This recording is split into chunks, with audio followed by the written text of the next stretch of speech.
Let's turn our attention to another ceasefire that seems to be holding in place for now. That's on the northern front. U.S. Special Envoy Amos Hochstein is in Beirut to see if this shaky ceasefire can be prolonged. Now, it's set to end in 3 weeks, but so far the Lebanese army has been slow to deploy to southern areas and take over for Israeli troops. Hochstein, however, confirmed the Lebanese army has now started deploying to the southern town of Naqoura, which is the first border town the army has returned to since the start of the ceasefire. Here's more from Hochstein's visit. I'm also very pleased to report that before the meeting started, the IDF, the Israeli military, started its withdrawal from Naqoura, most of the western sector, and back into Israel proper today, south of the Blue Line. These withdrawals will continue until all Israeli forces are out of Lebanon completely, and as the Lebanese army continues to deploy into the south. So it seems there is still a lot of work to be done, but progress being made. Ariel, what should we make of Hochstein's visit? Well, we have to put it in two contexts. One, making sure that the ceasefire continues to be implemented and there are developments on the ground. He, in fact, visited Naqoura today to make sure that this is the first step, kind of providing a gift to the Lebanese. The other is the presidential file, the presidential elections. Lebanon has been 2 years without a president. The name that is being circulated as a prominent candidate is the military chief, Joseph Aoun, who Hochstein, who we see right here in the picture. Hochstein met with him today. My understanding is that he is the preferred candidate for the United States, its partners. Now, the Lebanese parliament needs a majority of 65 to vote in the president.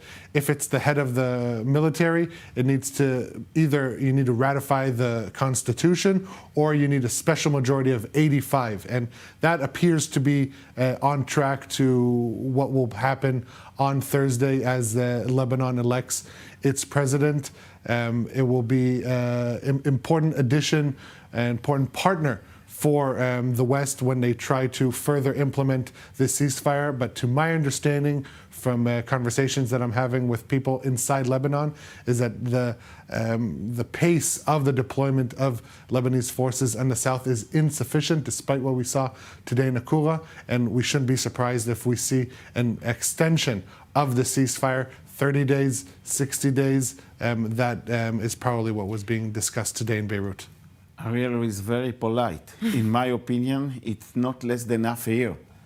At least, we have to know some of very important things. First, Lebanon army is very weak.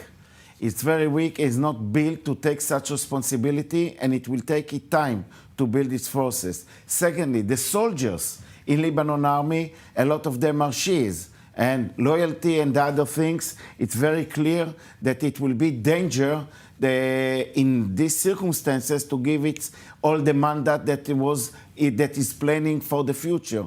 Third, who is on the back of this area? The back is the Israeli civilians that has to come back to their home. And they should come to their home only by reducing dramatically the threat of security from Lebanon area. So, in my opinion, holding a buffer zone, holding a security zone to guard, first of all, Israel, and second is to guard the chance that Lebanon will be in the coming future a different country. Don't forget, around it, Hezbollah, with the Shiite parties, are looking with Iran how to come back and to be such a powerful influence about what's going inside Lebanon. On the other end, Joseph, the candidate Joseph Aoun, is a candidate, but to give him to sit, to give a new government, this is the extra minute for Lebanon to change its authorities for the Christian, for the Sunnis, for the Druze, and they need us be there in order to be their goalkeeper for what I just described.